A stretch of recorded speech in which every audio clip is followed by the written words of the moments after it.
Hi, I'm Wade Schaff. I'm the founding artistic director of Chicago Repertory Ballet, and I am here to talk to you about the choreography and the concepts in my brand new story ballet, The Capulets. The Capulets is the first story ballet that I've conceived where I've come up with the libretto. So I've come up with the plot line and which characters I'm using and what the character arcs are in the ballet, as well as the choreography. This has been a really exciting journey for me, and it's been a lot of fun creating this entire world based off of Romeo and Juliet. The Capulets references the fictional world that Shakespeare built for Romeo and Juliet, but rather than focusing on the star-crossed lovers, we focus on Lady Capulet and her love affair with Tybalt, as well as Lord Capulet, his own love affair with Paris, the suitor who comes to suit Juliet, and all of the drama in the Capulet household. I came up with this idea for the plot because I know Romeo and Juliet very well. And there's this kind of question about this moment that Lady Capulet has in the story. After Tybalt gets murdered under Romeo's hand, Lady Capulet has this very passionate monologue that is a little bit out of place in the text. Shakespeare includes this monologue of Lady Capulet's where she is very distraught over Tybalt. And there's not a lot about Lady Capulet and Tybalt's relationship that kind of substantiates, well, why does she get so distraught? Yes, it's a family member who dies, but why her? And why does Shakespeare let us see her reaction? And this is the springboard for my entire ballet, The Capulets.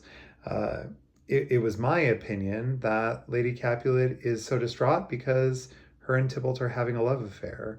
Well, why are her and Tybalt having a love affair? Because Lord Capulet's been having an affair of his own, and Lady Capulet finds that out. And so she goes to seek some kind of comfort, some kind of perhaps revenge with Tybalt in the armory. These are some of the plot points that happen in the Capulets, among some other plot points that I will not reveal. You'll have to just come and see the show. Choreographically speaking, I kept a lot of the movement vocabulary for a lot of the folks pretty ballet. So we're seeing a lot of very standard ballet movements. Of course, I'm always interested in the collision of ballet and contemporary dance and how those two things collide. But in the group scenes where there are a lot of people on stage, we see a lot of kind of conventional ballet movement.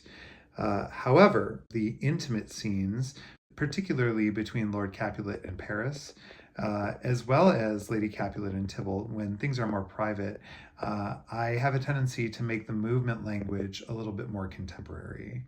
I feel that it's nice to see us shed some of the formality of the classical ballet vocabulary and move into something a little bit more contemporary, something that feels a little bit more human and a little bit more intimate for these intimate scenes. The Capulets features a world premiere score by composer Matty Matson, and the music was also a really big inspiration for a lot of the various scenes and the movement vocabulary that I used in the scenes. Particularly in the ball scene at the top of Act 2, we do see the masquerade ball, which happens in Romeo and Juliet. Only we see it from the perspective of Lady Capulet and Tybalt. But the music is really interesting.